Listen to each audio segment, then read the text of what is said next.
Hello students, I hope you like my videos. If you like my videos please like, share and subscribe. आज हम लोग class 12 NCERT solution linear programming की exercise 12.2 discuss करने जा रहे हैं. Student देखिए, जो आपकी 12.1 एक्सरसाइज है उसमें आपको सिर्फ ग्राफ बनाना है. तो जो हमारी 12.2 एक्सरसाइज है, सबसे ज्यादा डिफिकल्टी स्टूडेंट को इसी में होती है कि जो फॉर्मुलेशन है आपके पास, जो इक्वेशंस आपको इनइक्वालिटीज फॉर्म करनी होती है, उसी में डिफिकल्टी होती है. तो इसीलिए हम लोगों ने 12.2 एक्सरसाइज चूज करी है, ताकि हम आपको फॉर्मुलेशन भी बता देंगे और ग्राफ भी क्लियर कर देंगे. वैसे जो ग्राफ वाला पार्ट है आप लोगों ने 11th क्लास में भी लीनियर प्रोग्रामिंग में किया है. तो देखिए किस तरीके से आप क्वेश्चन को पढ़ेंगे और उसमें से किस तरीके से इंफॉर्मेशन आप निकालेंगे और उसके बाद ग्राफ बनाएंगे, क्योंकि ये बहुत आसान रहता है. अगर आपको एक बार इंफॉर्मेशन से इक्वेशंस बनानी आ जाएंगी, यानी इनइक्वालिटीज बनानी आ जाएंगी, इनइक्वालिटी बनने के बाद आपका काम बिल्कुल भी डिफिकल्ट नहीं है. वो 6 मार्क्स बहुत आसानी से लिए जा सकते हैं. तो देखिए फर्स्ट क्वेश्चन है आपके पास, Reshma wishes to mix 2 types of food, food P and food Q.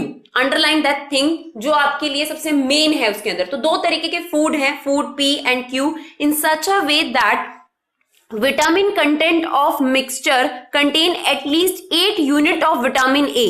तो 8 यूनिट ऑफ विटामिन ए, और वो भी एटलीस्ट. वर्ड एटलीस्ट मतलब कम से कम, यानी जो मिक्सचर बनेगा आपके पास P और Q फूड का, उसमें विटामिन जो है वो 8 यूनिट से ज्यादा भी हो सकते हैं, क्योंकि एटलीस्ट का मतलब है कम से कम, यानी इससे ज्यादा की भी अवेलेबिलिटी आपके पास है. दैट मीन्स उस मिक्सचर में 8 यूनिट से ग्रेटर भी वैल्यूज हो सकती हैं. 11 unit of vitamin B. Now food P cost ₹60 per KG, यानी 1 केजी के आपके 60 रुपीज खर्च हो जाते हैं. फूड Q कॉस्ट ₹80 पर KG. Food P contain 3 unit पर केजी ऑफ विटामिन A, यानी जो फूड P है उसके 1 केजी में 3 यूनिट विटामिन A की होती हैं और 5 यूनिट विटामिन B की होती है, अगर आप 1 केजी की बात करेंगे. सिमिलरली फूड Q में 4 यूनिट 1 केजी के अंदर, अगर आप फूड Q की 1 केजी बनाते हैं तो उसमें 4 यूनिट विटामिन A का होगा एंड 2 यूनिट जो है वो विटामिन B का होगा.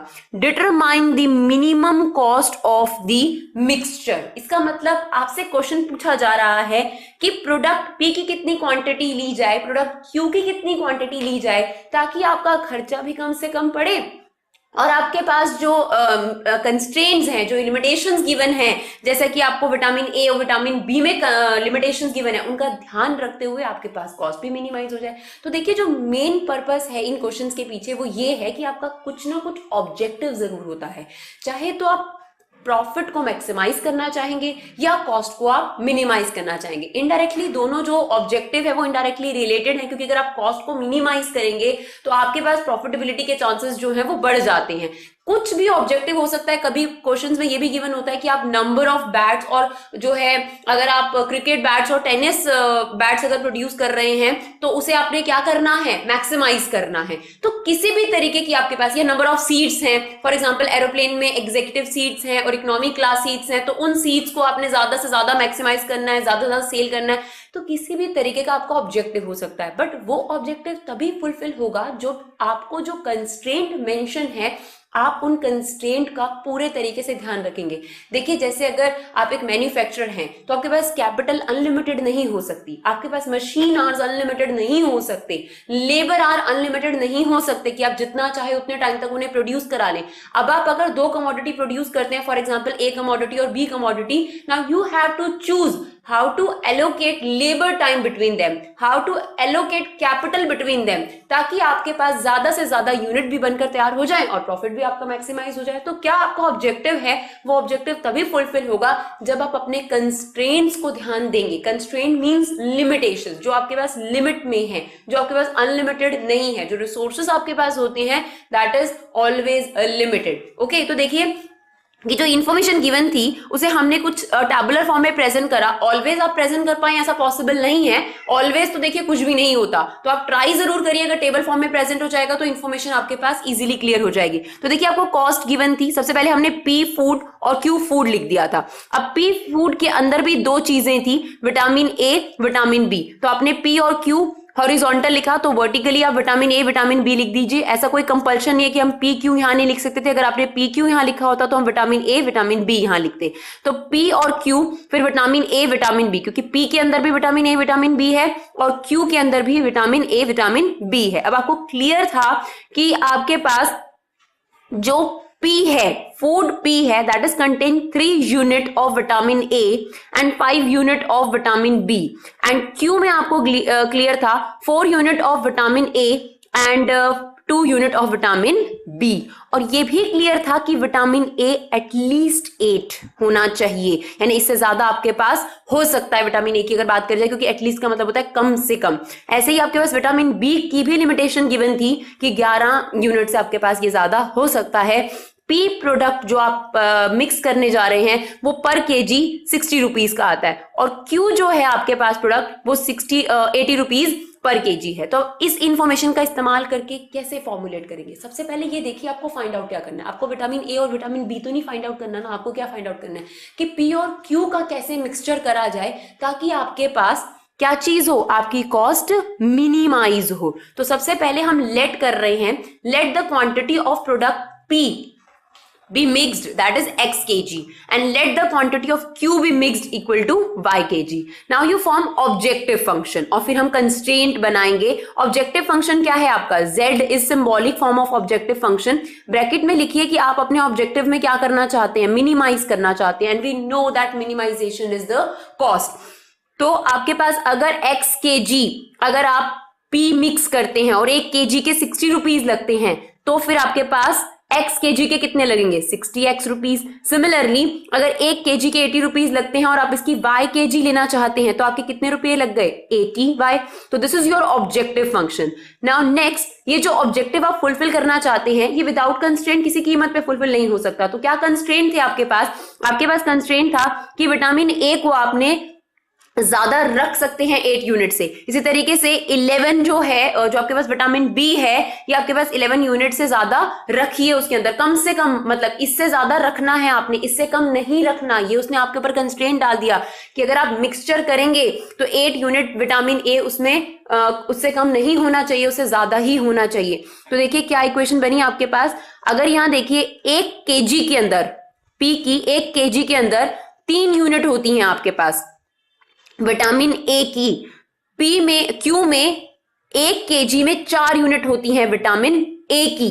तो इसकी कितनी केजी अब आप बना रहे हैं? x केजी मिक्स कर रहे हैं, और इसकी कितनी केजी मिक्स कर रहे हैं? y केजी मिक्स कर रहे हैं। तो क्या इक्वेशन बनी? अगर 1 केजी में 3 यूनिट तो x केजी में कितना? 3x। 1 केजी में आपके पास 4 यूनिट तो y केजी में कितना? 4x। ये हो गया total vitamin. Is it okay? ये हो गया total vitamin, and that vitamin can be greater than और इक्वल टू, क्योंकि एटलीस्ट लिखा था तो इस मिक्सचर के अंदर विटामिन ए ज्यादा हो सकता है 8 से। सिमिलरली आपके पास 1 केजी में 5 यूनिट तो x केजी में कितने? 5x unit. 1 केजी में 2 यूनिट तो y केजी में कितने?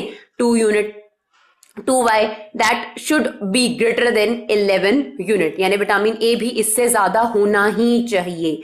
ये तो आपको क्वेश्चन में गिवन होंगी। इनके ब्रैकेट में हम लोगों ने लिखा है that is vitamin A constraint and that is vitamin B constraint. This is a part of presentation. अगर आप इसे लिखते हैं एग्जामिनेशन में तो बहुत अच्छा रहता है, ठीक है। तो देखिए आपके पास विटामिन ए कंस्ट्रेंट भी बन गया, विटामिन बी कंस्ट्रेंट भी बन गया। एक कंस्ट्रेंट जो आपको क्वेश्चन में कभी नहीं मेंशन होगा और आपने जरूर मेंशन करना है, that is non negativity constraint. That means x should be greater than 0, y should be greater than 0. This is non-negativity constraint. इसके पीछे रीजन है स्टूडेंट, क्योंकि आप जो आप क्वेश्चंस कर रहे हैं मैन्युफैक्चरिंग से रिलेटेड है, नंबर ऑफ से रिलेटेड है, ना तो नंबर ऑफ कोई भी चीज ना ही क्वांटिटी किसी भी कीमत पर नेगेटिव होती है। तो इसी वजह से आपको ये कंस्ट्रेंट डाल दिया गया है कि x और y जो है वो नेगेटिव नहीं आ सकते। ऐसा हम नहीं कह रहे हैं कि जब आप ग्राफ बना रहे हैं तो आप x और y की वैल्यूज नेगेटिव नहीं ले सकते हैं। जब लाइन बना रहे हैं तो आप नेगेटिव लीजिए, लेकिन जो x और y की वैल्यूज हैं वैसे आपका ग्राफ का जो फिजिबल पोर्शन होगा, जो बाउंडेड पोर्शन या अनबाउंडेड पोर्शन होगा, जिसे हम फिजिबल पोर्शन कहेंगे, वो आपके नेगेटिव क्वाड्रेंट्स में बिल्कुल नहीं जाएगा। इसीलिए जब आप ग्राफ देखेंगे तो ग्राफ हमारे फर्स्ट क्वाड्रेंट में ही बनेंगे, क्योंकि x and y can not be negative, यानी क्वांटिटी को आप नेगेटिव नहीं बोल सकते। यहां पर भी आप ये नहीं बोल सकते कि जो p की क्वांटिटी है, p जो है वो -5 kg मिक्स किया गया है, तो दिस इज नॉट विजिबल। तो ये नॉन नेगेटिविटी कंस्ट्रेंट का 1 मार्क डिडक्ट होता है। अगर आप नहीं लिखते हैं तो इसे जरूर मेंशन कीजिएगा, that is x greater than 0, y greater than 0। ये आपको क्वेश्चन में कहीं नहीं गिवन होगा। अब देखिए कभी भी इनइक्वालिटी का ग्राफ नहीं बनता, इसीलिए हम उसे किसमें कन्वर्ट करेंगे, इक्वालिटी में। तो we write a statement to draw the graph we have to convert inequality into equality. तो that equation become, inequality become 3x plus 4y equal to 8, that equation then it inequality become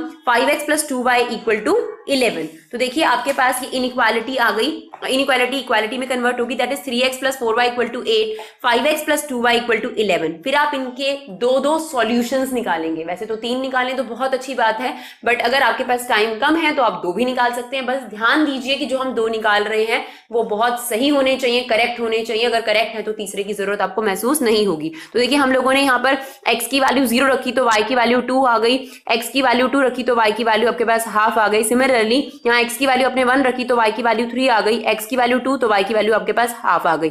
अब आपने इन दोनों equations के जो points हैं उन्हें plot करना है। तो देखिए आपने जो ग्राफ लिया है, आपके पास x की जो हाईएस्ट वैल्यूज हैं वैसे 2 हैं, y की जो हाईएस्ट वैल्यू है आपके पास 3 है। तो हम लोगों ने गैप 1 2 3 4 5 6 तक लिया है। Similarly 1 2 3 4 5 6। Now plot 0, 2। Here is 0, 2 should write 0, 2 half, that is 2,0.5, that is 2,0.5। ये आपके पास फर्स्ट इक्वेशन के 2 पॉइंट्स हो गए, that is 0,2 and 2, half। इन्हें आपने ज्वाइन करा, you get the first line। Now the next one 1,3, 1,3 is here and 2, half, that means this।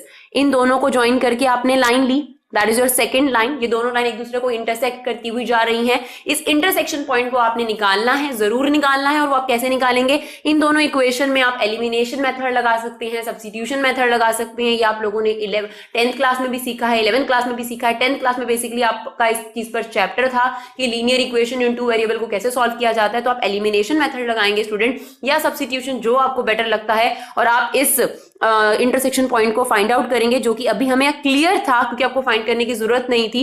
2, half जो कि आप देख रहे हैं दोनों में ही ऑटोमेटिकली आ गया, ठीक है। और अगर आपके पास नहीं है तो आपको खुद निकालना पड़ेगा, दैट इज 2, हाफ। वो आप एलिमिनेशन या फिर सब्स्टिट्यूशन मेथड से फाइंड आउट कर सकते हैं। अब बात आती है कि इक्वेशन आपने बना ली, अब विजिबल पोर्शन कहाँ है, यानी जो शेडेड पोर्शन है वो कहाँ है।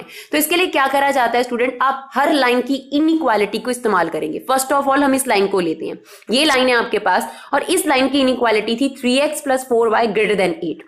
अब आपने एक ऐसा पॉइंट लेना है, ध्यान से सुनिएगा, अब आपने एक ऐसा पॉइंट लेना है जो इस लाइन पर नहीं होना चाहिए, यानी इस लाइन के लेफ्ट या राइट या अपर या फिर लोअर पार्ट पर होना चाहिए। Is it okay? इस लाइन पर नहीं होना चाहिए वो पॉइंट, जिसमें 99% केसेस में आप 0,0 ले सकते हैं, क्योंकि अगर आप देखेंगे इस लाइन पर 0,0 नहीं आता, तो हम लोगों ने वो पॉइंट लिया 0,0 जो कि इस लाइन पर नहीं है। तो ध्यान रखिएगा, आपने इस लाइन के कौन से पोर्शन पर से वो पॉइंट लिया है, लोअर पार्ट से पॉइंट लिया है, आपने 0,0 यहां सब्स्टिट्यूट करा। जब आप यहां 0 रखेंगे that is 0, that is also 0।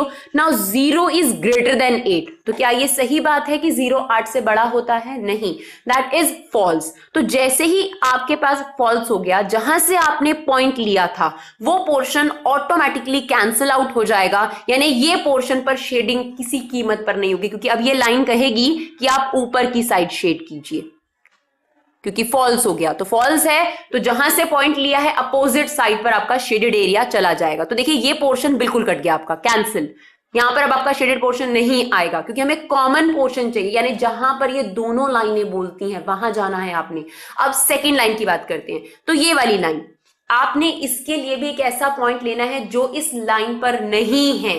तो 0,0 की अगर हम बात करें, वो पॉइंट इस लाइन पर नहीं है। आप लेने को 1,1 भी ले सकते हैं स्टूडेंट, बट कन्वीनियंसी के लिए हम लोग यहाँ 0,0 लेते हैं। 1,1 भी ले सकते हैं, देखेंगे तो 1,1 इस लाइन पर नहीं है। तो 1,3 नहीं ले सकते, क्योंकि 1,3 जो है वो इस लाइन पर है। तो कोई भी पॉइंट आप यहाँ की साइड का भी ले सकते हैं, यहाँ का भी ले सकते हैं, कोई भी रिस्ट्रिक्शन नहीं है। बस ध्यान ये देना है कि वो पॉइंट उस लाइन पर नहीं होना चाहिए। आप कहीं का भी पॉइंट लीजिए। तो हम लोगों ने फिर से इसके लोअर पार्ट में यानी लेफ्ट पार्ट पर हमने पॉइंट लिया है 0,0, और हम लोगों ने 0,0 यहां सब्स्टिट्यूट करा, तो आ रहा है 0 बड़ा होता है 11 से, दैट इज ऑल्सो फॉल्स। तो जहां से पॉइंट लिया था वो पोर्शन पे आप शेड नहीं करेंगे, आप शेड करेंगे दूसरे पोर्शन पर। तो देखिए अब इस लाइन ने आपको पहले ही ये पोर्शन काट दिया था, that portion is cancel. Okay, that portion is cancel.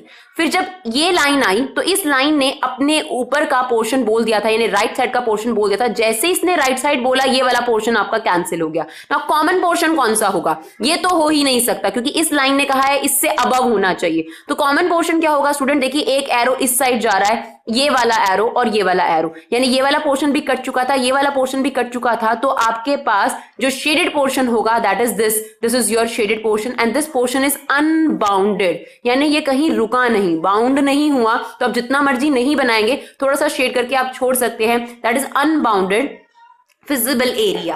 ना अभी आपका काम खत्म नहीं हुआ, अभी आप लोगों ने इतना तो 11th क्लास में भी सीखा है। तो ये अनबाउंडेड एरिया आपके पास आ गया। आपका काम क्या था, आपको तो अभी मिनिमाइज कॉस्ट भी निकालनी है और ये बताना है कि पी और क्यू को कितना कितना मिक्स करा जाए, कितना केजी मिक्स करा जाए। तो इस क्वेश्चन का आंसर ये ग्राफ कैसे देता है। अब आपने कॉर्नर पॉइंट्स ले लिया ना, what is a corner point, जहां पर शेडेड पोर्शन हुआ है वहां आते हैं आपके पास कॉर्नर पॉइंट। तो देखिए एक आपके पास पॉइंट है दिस वन,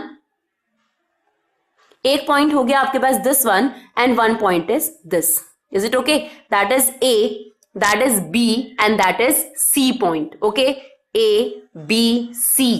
तो ए पॉइंट क्या है ये कैसे पता चलेगा, क्योंकि ए पॉइंट आपके पास क्लियरली नहीं है कि क्या चीज है ये। तो आप एक काम करेंगे स्टूडेंट, इस ए पॉइंट को फाइंड आउट करने के लिए ये जो लाइन है ये इस ए पॉइंट से जा रही है, और अगर कोई भी पॉइंट वाई एक्सिस पर होता है तो उसमें आपकी एक्स की वैल्यू क्या होती है, 0। तो आप इस लाइन में दैट इज 5x + 2y = 11, इसमें आप y की जगह पर, x की जगह पर 0 रखेंगे तो आपके पास x की जो है वो y की जो है वो वैल्यू आ जाएगी, y की वो वैल्यू आप इस्तेमाल करेंगे। ठीक है, सिमिलरली b पॉइंट हम लोग के पास ऑलरेडी है, दैट इज 2,5। फिर आप c पॉइंट लेंगे। c पॉइंट फिर से आपको नहीं पता, अगर ये क्लियरली किसी नंबर पर आता, ग्राफ कॉपी पे जब आप बनाते हैं तो इजी हो जाता है पता करना, पर फिर भी वेरीफाई करना जरूरी है। अगर ये 3, 4 पर डायरेक्ट इंटरसेक्ट करता तो दिक्कत नहीं थी, लेकिन ये कहीं इन बिटवीन 2 और 3 है, बिटवीन भी नहीं है, एकदम बीच में कहीं पर है, एकदम मिड में भी नहीं है, तो इस पॉइंट को आपको निकालना पड़ेगा। तो आप इस लाइन में क्या करेंगे स्टूडेंट, इस लाइन में आप x की वैल्यू आपकी निकलनी है, यहां y की वैल्यू आप 0 रखेंगे। इस लाइन में एक ही पॉइंट निकालने के लिए आपने किसकी वैल्यू 0 रखी, यहां पर आपकी x की वैल्यू 0 रखी जाएगी, y की वैल्यू आएगी, यहां पर y की वैल्यू 0 रखी जाएगी, x की वैल्यू आएगी, ताकि आप ये पॉइंट फाइंड आउट कर सकें। तो आपके पास a b c ये तीनों पॉइंट्स आ गए। तो हम लोग एक टेबल बनाएंगे जिसमें हम कॉर्नर पॉइंट्स लिखेंगे, दैट इज ए बी और सी। ए बी सी 3 पॉइंट्स है आपके पास। नाउ जेड, अब आपका ऑब्जेक्टिव फंक्शन जो अभी तक इस्तेमाल नहीं हुआ था वो ऑब्जेक्टिव फंक्शन आपके पास आ गया 60x + 80y। अब आप ये पॉइंट्स जो है इसमें सब्स्टिट्यूट कीजिए एंड यू गेट कि आपका आंसर किसमें मिनिमाइज हो रहा है। तो आप देखेंगे यहां पर डुअल सॉल्यूशन है, यानी आपका 160 जो है वो मिनिमाइज कॉस्ट है और वो 2 सिचुएशंस में आ रही है। तो either you can choose B combination और चूज सी कॉम्बिनेशन, यानी आप अगर कॉस्ट को मिनिमाइज करना चाहते हैं तो बी और सी दोनों ही फिजिबल आपके पास सॉल्यूशंस हैं। Thus to minimize the cost, the best mixture are 2,5 and 8/3,0 and minimum cost is 160. I hope it's clear. Now the next one, question number 2. One kind of cake require 200 kg of flour and 25 kg of fat, and another kind of cake require 100 gram of flour and 500 gram of fat. Find the maximum number of cake which can be made from 5 kg. आप देखिए ऊपर जो information है वो ग्राम में है, और जो कंस्ट्रेंट आपको मेंशन कर दिया गया कि केक बनाने के लिए जो आपके पास फ्लोर है वो 5 kg है। तो ध्यान रखिएगा इन यूनिट्स का, जो यूनिट्स आपके पास चेंज हुई हैं, और 1 kg of fat, assuming that there is no shortage of the other ingredient used in making the cake. आपको क्या करना है, यहाँ पर नंबर ऑफ केक्स जो हैं उन्हें आपने मैक्सिमाइज करना है, क्योंकि यहाँ लिखा हुआ था find the maximum number of cake, जिसकी वजह से आप अपने प्रॉफिट या जो भी ऑब्जेक्टिव आपको गिवन है उस ऑब्जेक्टिव को आप फुलफिल करेंगे। तो देखिए क्या होगा इसके अंदर, आपके पास गिवन है केक 1, केक 2। केक 1 में भी आपको 2 चीजें चाहिए, फ्लोर और फैट। केक 2 में भी आपको चाहिए फ्लोर और फैट। तो केक 1 की अगर हम बात करें तो केक 1 में 200 ग्राम फ्लोर इस्तेमाल होता है और 25 ग्राम आपका फैट इस्तेमाल होता है। सिमिलरली केक 2 में आपके पास 100 ग्राम जो है वो फ्लोर इस्तेमाल होता है और 50 ग्राम जो है वो आपका फैट इस्तेमाल होता है। पहले इन्फॉर्मेशन को इस तरीके से प्रेजेंट कर लीजिए तो आसान हो जाता है उसको समझने में।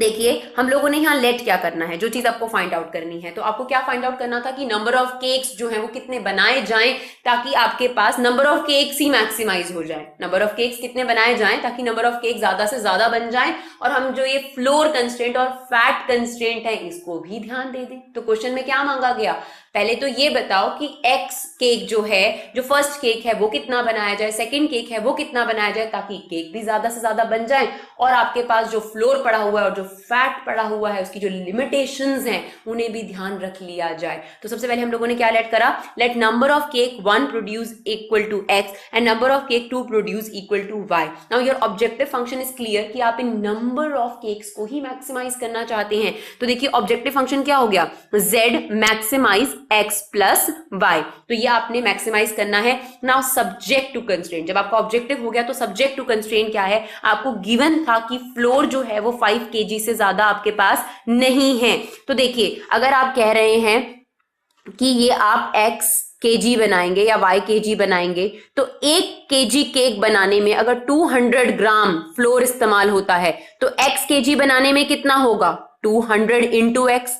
1 kg 1 केक बनाने में आपका 25 ग्राम फैट इस्तेमाल होता है, तो x kg बनाने में आपका कितना इस्तेमाल होगा, 25x। सिमिलरली आपके पास फ्लोर कंस्ट्रेंट कितना है, फ्लोर कंस्ट्रेंट इज 5000 ग्राम, क्योंकि किलोग्राम है 1000 से मल्टीप्लाई कर दीजिए, that is converted into gram. Similarly जो फैट है आपके पास that is 1 kg, that means 1000 ग्राम।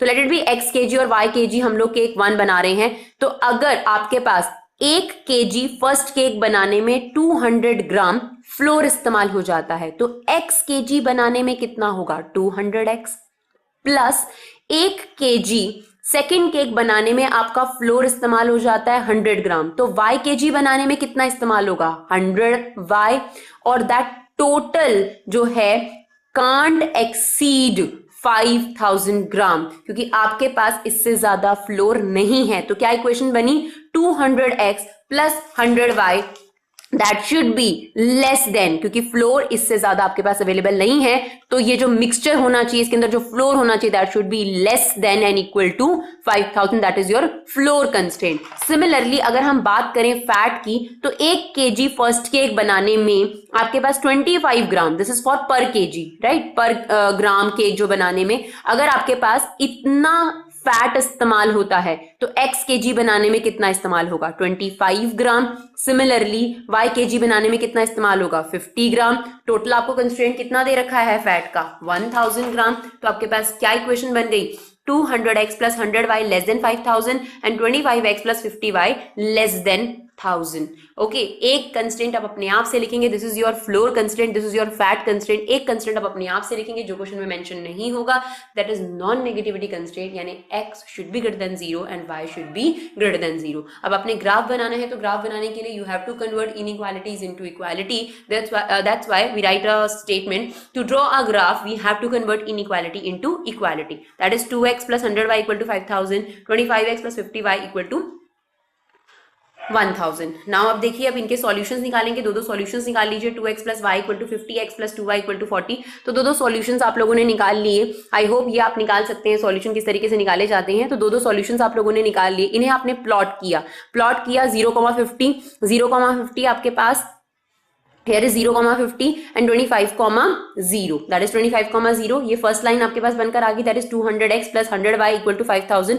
उसे हमने सिंप्लीफाई करके 2x plus y equal to 50 लिखा है, क्योंकि अगर आप चाहें तो इसे 100 से क्या कर सकते हैं, बोथ साइड डिवाइड कर सकते हैं ताकि आपको सॉल्यूशन निकालने में आसानी हो। लेकिन ग्राफ पर आप इसे इक्वेशन को लिखें तो ज्यादा बेटर हैगा। तो देखिए, और ग्राफ पर कभी भी इनइक्वालिटी नहीं लिखी जाती है, क्योंकि ग्राफ हमने इनइक्वालिटी से बनाया ही नहीं, हमने इक्वालिटी से बनाया है।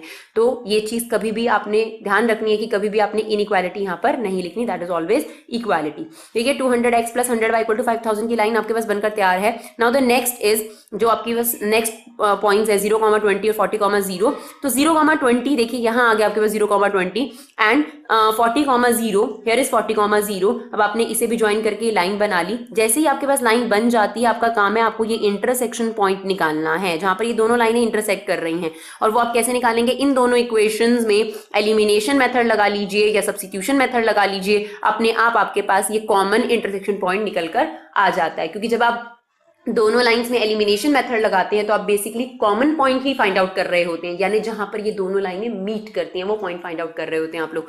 तो ये पॉइंट जो है वो बी आपके पास निकल कर आ जाएगा, दैट इज 20,10। नाउ अब आपके पास ये देखना है कि जो शेडेड पोर्शन है वो कहाँ है। तो इसके लिए हम क्या करेंगे, हम इनइक्वालिटी पिक करेंगे। तो फर्स्ट इनइक्वालिटी हम लोगों ने पिक करी, दैट इज 200x + 100y < 5,000। अब आपने क्या करना है, ये जो लाइन है आपके पास, this is your first line जिसको हम लोगों ने लिया है, इस लाइन के एक ऐसे पॉइंट को लेना है लेफ्ट या राइट में जो इस लाइन पर लाई नहीं करता। तो अगर आप 0,0 की बात करेंगे, वो इस लाइन पर लाई नहीं कर रहा, इसलिए हम लोगों ने यहाँ 0,0 लिया। तो x की जगह पर आपने 0 रखा तो भी 0, y की जगह 0 रखा तो भी 0। 0 छोटा होता है 5,000 से, दैट इज ट्रू। इक्वल का साइन भी लगा होता है, पर दोनों में से आपको एक भी बात देखनी होती है। तो ट्रू आ गया आपके पास। अगर ट्रू आ गया, जहां से आपने पॉइंट लिया था उसी साइड शेड करेंगे। अगर फॉल्स आता है तो अपोजिट साइड, ट्रू आता है तो उसी साइड जहां से आपने पॉइंट लिया है, फॉल्स आता है तो अपोजिट साइड पर। तो देखिए, अगर आपने यहीं से पॉइंट लिया था और ये लाइन जा रही थी आप लोगों की, तो ये लाइन क्या कह रही है कि नीचे की साइड शेड करना है। इसका मतलब क्लियर है, दैट पोर्शन इज कैंसिल, यानी यहां शेड नहीं आएगा इस लाइन के हिसाब से। ये शेड आपका कैंसिल हो गया क्योंकि इस लाइन ने आपको कह दिया इस साइड ही शेड होगा। ठीक है, अगर ये दोनों लाइनें कॉन्ट्राडिक्ट करती हैं तो कॉमन पॉइंट फाइंड आउट करना बहुत मुश्किल हो जाएगा। यानी अब ये क्लियर है कि या तो आपका ये पोर्शन या ये पोर्शन ही शेडेड पोर्शन हो सकता है। अगर ये कॉन्ट्राडिक्ट करे, लाइक ये लाइन कहे कि ऊपर और ये लाइन कहे नीचे, तो आपके पास कॉमन पोर्शन फाइंड आउट नहीं होगा। आपको कॉमन निकालना है। कॉमन मींस जहां पर ये दोनों लाइनें आपको एक डायरेक्शन में जाने को कहती हैं। तो this portion is cancel out because this line says कि आपको इस साइड करना है, ये साइड आपका कैंसिल आउट। तो पहले ये कैंसिल आउट पोर्शन हो गया। नाउ इसमें से और इसमें से अब देखने के लिए आप सेकंड लाइन पर आ जाइए। सेकंड लाइन देखिए, सेकंड लाइन आपके पास है दिस वन, ये भी 0,0 इस पर लाई नहीं करता, तो आपने 0,0 पॉइंट लिया क्योंकि वो पॉइंट इस लाइन पर लाई नहीं करता। यू कैन टेक 10,10 ऑल्सो, क्योंकि 10,10 भी इस लाइन पर नहीं है। बट हम लोग कन्विंस के लिए ही आपके पास जो है 0,0 लेते हैं। तो हम लोगों ने 0,0 लिया यहाँ पर, और 0 छोटा होता है 1,000, दैट इज ऑल्सो ट्रू। तो जहां इसने पॉइंट लिया है ये भी आपको वहीं का शेड बोलेगा। तो इसने बोला कि इस लाइन के नीचे। देखिए, ये पोर्शन तो आपका पहले ही कट चुका था क्योंकि इस लाइन ने उधर जाने से मना कर दिया था। फिर इस लाइन ने भी अपने ऊपर का पोर्शन ऑटोमेटिकली काट दिया। अब कॉमन बात क्या हुई, इसने कहा था नीचे चले जाओ, ठीक है, यानी ये पोर्शन हो सकता था। इसने कहा कि ये वाला नहीं, ये वाला। तो जहां पर दोनों लाइनें एग्री कर रही हैं, ये पोर्शन इस लाइन की वजह से कट गया और इससे ऊपर का पोर्शन पहले ही कट चुका था। तो ऑटोमेटिकली आपके पास शेडेड पोर्शन जो है वो ये वाला हो गया। Now you have to find out corner point, that is O, that is this one and this one. तो ये कॉर्नर पॉइंट्स जो है वो फाइंड आउट करेंगे, that is O, A, B, C. This is your corner points. 0,0 से कभी answer नहीं निकलता, बट फिर भी एक क्लोज फिगर जो आपके पास है उसके लिए आप क्लोज फिगर पूरा कंप्लीट करने के लिए, लूप कंप्लीट करने के लिए हम लोग 0 को लेते हैं। पर ये आंसर कभी नहीं होगा क्योंकि आप कुछ ना कुछ तो प्रोड्यूस करेंगे। अगर आपने कुछ प्रोड्यूस ही नहीं करना है तो फिर आप इन क्वेश्चन को सॉल्व क्यों कर रहे हैं। ठीक है, बट एक फॉर्मेट है, तो उस फॉर्मेट के हिसाब से हम 0,0 लेते हैं ताकि एक क्लोज्ड फिगर में उसका लूप कंप्लीट हो। देखिए, कॉर्नर पॉइंट्स क्या है आपके पास, 0,0, देन आपके पास ए है, दैट इज 0,20, बी हम लोगों ने एलिमिनेशन से निकाला इन दोनों इक्वेशंस में, दैट इज 20,10, एंड जो सी पॉइंट है दैट इज 25,0। जो आपका ऑब्जेक्टिव फंक्शन था, आप चाह रहे थे कि नंबर ऑफ केक्स जो है वो ज्यादा से ज्यादा बने। अब आपने ये पॉइंट्स इसमें जो है फिल किए, आपके पास सबसे ज्यादा आंसर आ रहा है 25। वो कब, जब आप सी कॉम्बिनेशन चूज करते हैं, यानी अगर आप 25 जो हैं यूनिट्स केक 1 की बनाएंगे और 0 जो है वो आप केक 2 की बनाएंगे, तो आपके पास मैक्सिमम नंबर ऑफ केक्स बन सकते हैं विद द लिमिटेशंस जो आपको गिवन है कि फ्लोर लिमिटेड है और आपका फैट लिमिटेड रखना है। उस कंस्ट्रेंट को ध्यान में रखते हुए आपको एक्स और वाई जो है वो इसी तरीके से प्रोड्यूस करने हैं। यानी 25 जो है यूनिट आपको एक्स की प्रोड्यूस करनी है और 0 यूनिट आपको वाई की प्रोड्यूस करनी है। ना क्वेश्चन नंबर 3 देखिए, a factory makes tennis rackets and cricket bats. A tennis racket takes 1.5 hour of machine time and 3 hour of craftsman time in its making, while a cricket bat takes 3 hour of machine time and 1 hour of craftsman time. In a day, the factory has the availability of not more than 42 hours of machine time and 24 hours of craftsman time. तो इससे ज्यादा आपके पास time नहीं है। तो दो चीजें हैं यहाँ पर, टेनिस रैकेट और क्रिकेट बैट, और उसके अंदर भी आपके पास कुछ लिमिटेशंस गिवन है। मशीन टाइम आपका इस्तेमाल होता है और क्राफ्टमैन टाइम आपके पास इस्तेमाल होता है, इसीलिए हम इस इंफॉर्मेशन को कुछ इस तरीके से लिख रहे हैं। सबसे पहले आपके पास टेनिस जो रैकेट्स हैं वो हम लोगों ने ले लिए और यहाँ क्रिकेट बैट्स ले लिया। टेनिस और क्रिकेट दोनों में कॉमन बात ये थी कि मशीन टाइम और क्राफ्टमैन टाइम इस्तेमाल होता है, तो हम लोगों ने टेनिस में भी ये दोनों चीजें लिखनी है, क्रिकेट में भी, तो हम लोगों ने इस तरीके से प्रेजेंट कर दिया। नाउ अब आप देखिए, एक टेनिस रैकेट बनाने के लिए 1.5 आवर आपको मशीन टाइम के चाहिए और 3 आवर आपको क्राफ्टमैन टाइम के चाहिए। 1.5 आवर मशीन टाइम का चाहिए आपको, 3 आवर आपको क्राफ्टमैन टाइम के चाहिए। सिमिलरली आपको एक क्रिकेट बैट बनाने के लिए 3 आवर्स मशीन टाइम के चाहिए और 1 आवर जो है वो आपको क्राफ्टमैन टाइम चाहिए। और ये भी गिवन था आपको कि आपके पास जो मशीन आवर्स हैं वो ज्यादा से ज्यादा 42 आवर्स है, यानी इससे ज्यादा आपके पास इनकी अवेलेबिलिटी नहीं है, और जो क्राफ्टमैन टाइम है वो 24 आवर्स से ज्यादा नहीं हो सकता है। तो these limitations are imposed upon a manufacturer, और उसे इस बात का भी ध्यान रखना है कि उसका जो प्रॉफिट है वो उसने क्या करना है, मैक्सिमाइज करना है। और एक टेनिस बैट को बेचकर उसे प्रॉफिट होगा। स्टूडेंट आगे क्वेश्चन में लिखा है, आगे लिखा है what numbers of rackets and bat must be made. तो क्वेश्चन क्लियर है कि आपने इन्हीं चीजों को लेट करना है कि नंबर ऑफ रैकेट्स और नंबर ऑफ बैट्स कितने प्रोड्यूस करे जाएं फुल कैपेसिटी का इस्तेमाल करके। If the profit on a racket and on the bat is ₹20 and 10 respectively, find the maximum profit of the factory when it work at the full capacity. तो ये information हमने लिखी थी। अब क्लियर है कि क्या चीज आपने लेट करनी है, number of tennis rackets and number of cricket bat. तो let the number of tennis racket made equal to x, number of cricket bat produced equal to y। ना ऑब्जेक्टिव फंक्शन क्या है, आपका प्रॉफिट मैक्सिमाइज करना, और एक tennis racket को बेचकर आपको ₹20 का प्रॉफिट होता है और एक क्रिकेट बैट को बेचकर आपके पास ₹10 का प्रॉफिट होता है। तो अगर हम x सेल करते हैं, अगर हम कितने टेनिस रैकेट्स बेचते हैं, x रैकेट्स बेचते हैं, तो हमें 20 के हिसाब से कितना प्रॉफिट हो जाएगा, 20x, क्योंकि एक रैकेट बेचकर ₹20 का फायदा, तो x रैकेट बेचकर 20x का फायदा। सिमिलरली एक बैट पर आपको कितने रुपीस का प्रॉफिट हो रहा है, ₹10 का, तो y बैट्स पर कितना होगा, 10y। This is your objective function. Now subject to constraint. Now आपके पास गिवन था कि टोटल जो मशीन टाइम है वो 42 आवर से ज्यादा नहीं हो सकता है। एक टेनिस रैकेट बनाने के लिए आपके 1.5 आवर लग जाते हैं, तो फिर x टेनिस रैकेट बनाने के लिए कितने लग जाएंगे, 1.5x। सिमिलरली एक क्रिकेट बैट बनाने के लिए आपके 3 आवर लग जाते हैं, किसके, मशीन टाइम के 3 आवर लग जाते हैं। तो फिर आपके पास y क्रिकेट बैट बनाने के लिए कितने लग जाएंगे, 3y। That total hour should be less than और इक्वल टू 42, क्योंकि जब एटमोस्ट की बात करी जाती है तो इक्वल टू वाला भी आपके पास साइन होता है एटलीस्ट में भी। तो 1.5x plus 3y should be less than 42, that is machine time constraint. Similarly 3x plus 1y less than 24 that is craftsman time constraint. अब आपके पास वही same negativity constraint, x greater than 0, y greater than 0, that is non negativity constraint. To draw the graph we have to convert inequality into equality. तो हम लोगों ने इसे equality में कन्वर्ट किया, that is 1.5x plus 3y equal to 42।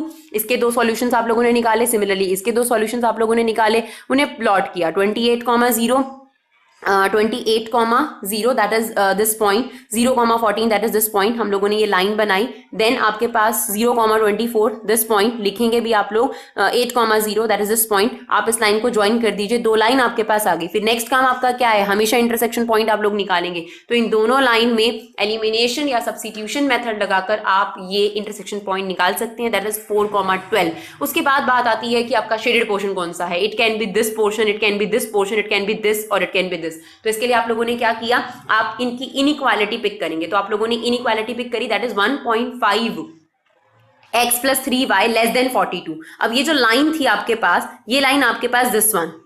अब आप ये देखिए, आपको एक ऐसा पॉइंट पिक करना है जो आपके पास किससे ना जाता हो, आपके पास सॉरी 1.53y 42 आपके पास ये लाइन है। तो अब आपने क्या ध्यान रखना है कि ये जो लाइन का कोई ऐसा पॉइंट आपने पिक करना है जिस पर वो पॉइंट लाई नहीं करता है, एक ऐसा पॉइंट आप लोगों ने लेना है। तो 0,0 सबसे बेस्ट रहता है। तो 0,0 हम लोगों ने यहाँ इनइक्वालिटी में रखा, रखते ही आपके पास आ रहा है 0 छोटा होता है 40 से, ट्रू आ रहा है। दैट मीन्स जहां से हमने वो पॉइंट लिया है वहीं पर आपका ट्रू हो जाएगा। तो दैट मीन्स ये वाला पोर्शन जो है वो शेड के लिए आएगा। तो देखिए जैसे इस लाइन ने नीचे के पोर्शन को बोल दिया तो ये पोर्शन ऑटोमेटिकली रिजेक्ट हो गया। तो देखिए अब ये वाला पोर्शन तो आपका शेडेड पोर्शन में नहीं आएगा। अब आपके पास बचा आइदर दिस और दिस, या पूरा भी हो सकता है, बट ये पोर्शन तो पक्का कैंसिल आउट है। तो यहां पर आपका कैंसिल हो गया, ये पोर्शन आपका नहीं हो सकता। नाउ द नेक्स्ट लाइन जो आपको गिवन है 3x + y < 24, इसमें आपने जब 0,0 रखा और ये पॉइंट ऐसा होना चाहिए जो इस लाइन पर नहीं है, ये भी ट्रू आ रहा है।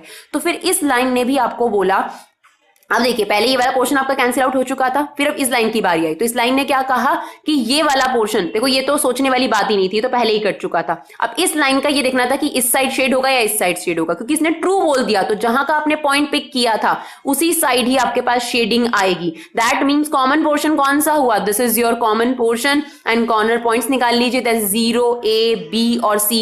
0 ओरिजिन इज 0,0, A आपके पास 8,0 एंड दैट इज जो आप इंटरसेक्शन पॉइंट आप फाइंड आउट करेंगे 4,12, और यहां पर ग्राफ पर ही आपके पास आ रहा है 0,14। तो आप लोगों ने कॉर्नर पॉइंट्स लिए, दैट इज 4 कॉर्नर पॉइंट्स, और आपने जो मैक्सिमाइज वाला जो फंक्शन था उसमें सब्स्टिट्यूट करा, उसमें आपके पास वैल्यूज में सबसे मैक्सिमम आपके पास आ रहा है 200। तो दैट मीन्स आप ये बी पॉइंट चूज करेंगे, यानी आप 4 टेनिस रैकेट्स बनाएंगे और 12 जो है वो क्रिकेट बैट बनाएंगे, ताकि आपको 200 रुपीज का मैक्सिमम प्रॉफिट अटेन हो सके। I hope it's clear. Now next one, a manufacturer produce nuts and bolt, it takes 1 hour of work on machine A. तो देखिए दो चीजें अब बन रही हैं, नट्स और बोल्ट। तो इसका मतलब नट्स और बोल्ट एक चीज बन गई आपके पास, फिर उन नट्स और बोल्ट को बनाने के लिए कोई ना कोई कंस्ट्रेंट होगा। It take 1 hour of work on machine A and 3 hour of machine B. तो सिमिलरली यहाँ नट्स और बोल्ट हो गए, यहाँ मशीन ए और मशीन बी आ जाएगी आपके पास। 3 hours on machine A and 1 hour on machine B to produce a package of bolts.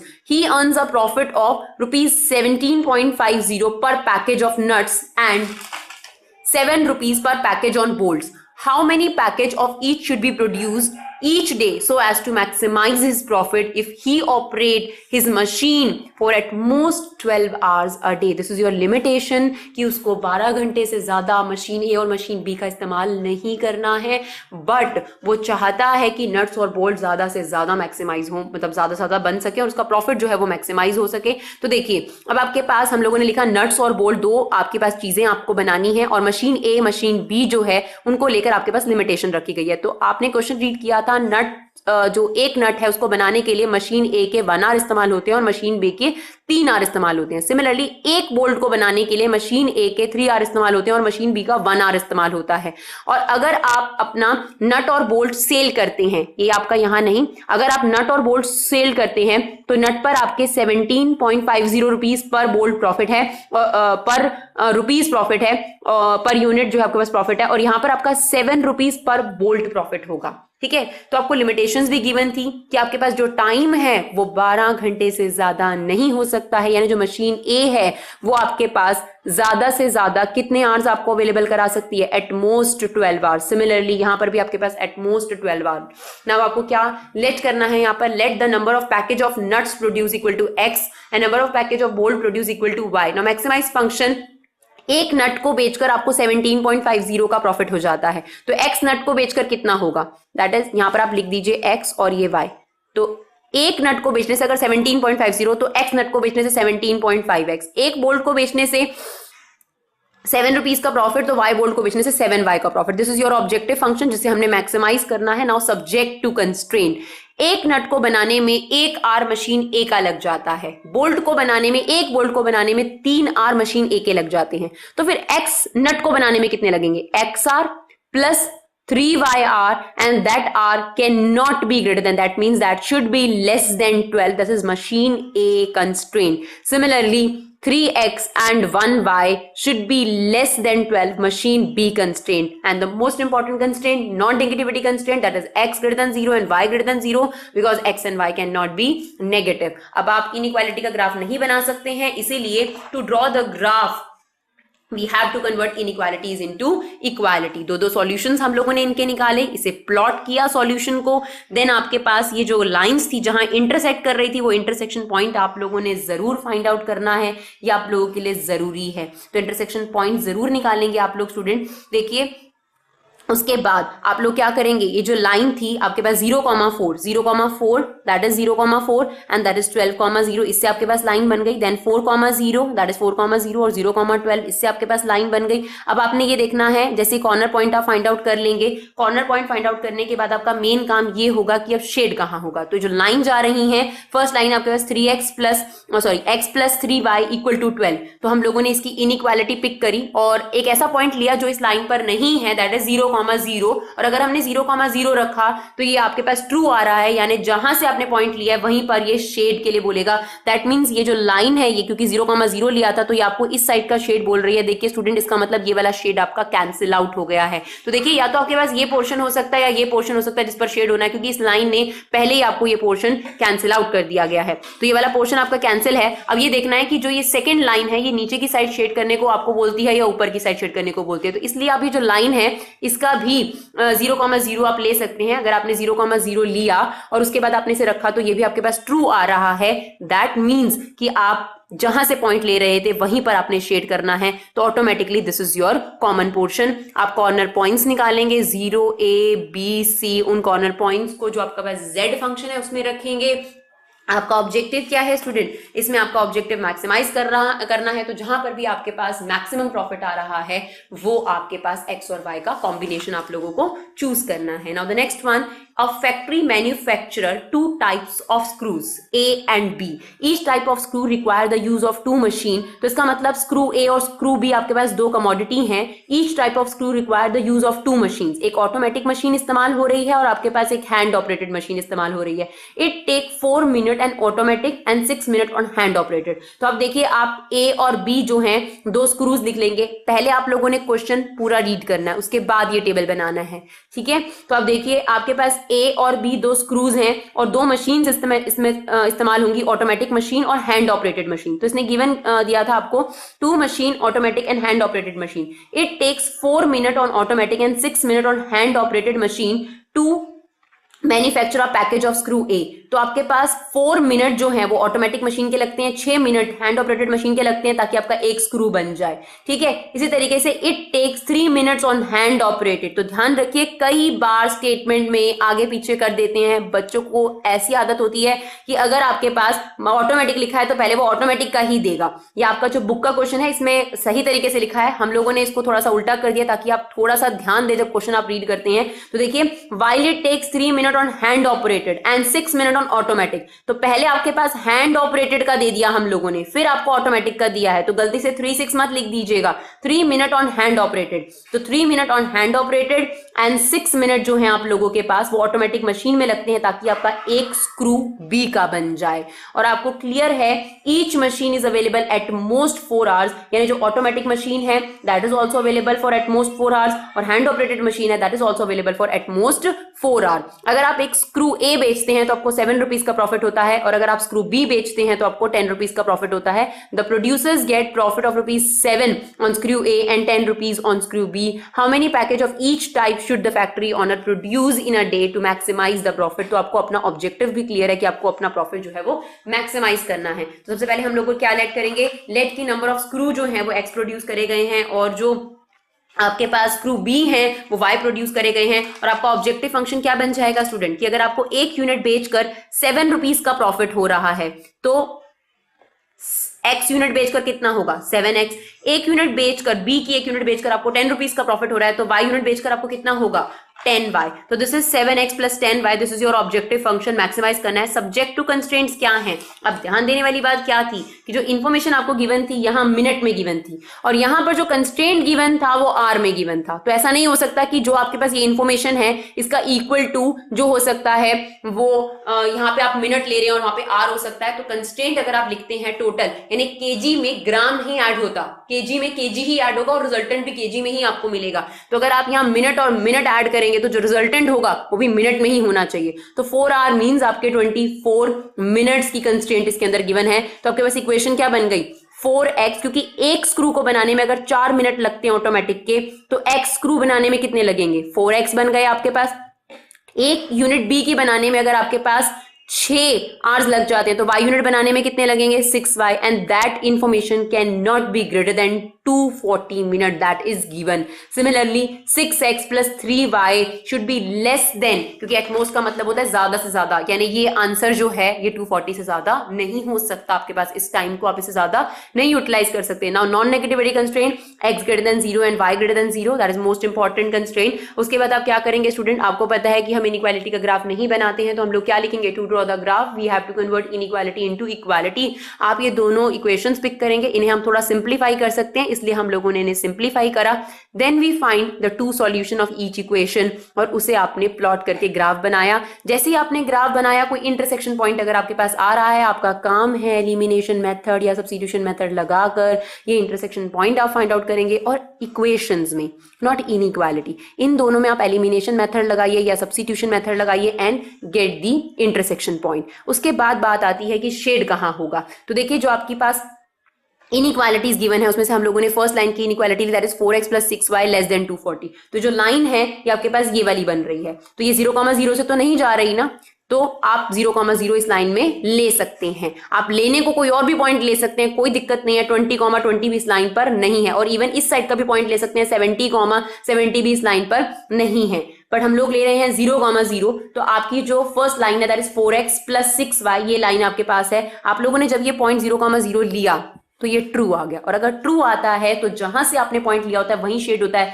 यानी ये लाइन कह रही है नीचे की तरफ शेड। तो देखिए स्टूडेंट, जब इस लाइन ने कहा नीचे की तरफ, तो ये वाला पोर्शन जो था वो आपका पहले ही कैंसिल आउट हो गया। अब बात आती है या तो शेडेड पोर्शन आपका यहाँ है या शेडेड पोर्शन यहाँ है, वो डिपेंड करेगा। ये जो लाइन आपकी दूसरी वाली है वो इस साइड शेड करने को बोलती है या इस साइड, तो ये वाले पोर्शन के बारे में तो कोई टेंशन नहीं है, क्योंकि यहाँ पर शेडेड पोर्शन आपका नहीं आएगा। तो this is your cancel out portion, तो आप इसे कैंसिल कर दीजिए ताकि आपको कन्वीनियंस रहेगी आपको समझने में। उसके बाद अब आती है ये लाइन आपके पास, इस लाइन के भी हमने देखा तो ये 0,0 से नहीं जा रही, तो हम लोगों ने 0,0 यहां रखा, दैट इज ऑल्सो ट्रू। तो दैट मीन्स आप इस लाइन को वहीं शेड करेंगे जहां से आपने पॉइंट लिया है, दैट मीन्स हेयर। तो आपके पास जो कॉमन पोर्शन था वो ये आ गया, क्योंकि हम लोगों को यही डिसाइड करना था कि ये है या ये है। जैसे इस लाइन ने कहा ये वाला पोर्शन, तो automatically this is your feasible portion और शेडेड पोर्शन। फिर आप क्या करेंगे स्टूडेंट, कॉर्नर पॉइंट्स निकालेंगे। तो कॉर्नर पॉइंट्स की बात करें तो ए, ओ, ए, बी, सी आपके पास कॉर्नर पॉइंट्स हैं। ओ 0,0 और ए आपके पास आ रहा है 40,0, बी आपके पास इंटरसेक्शन लाइंस का इंटरसेक्शन है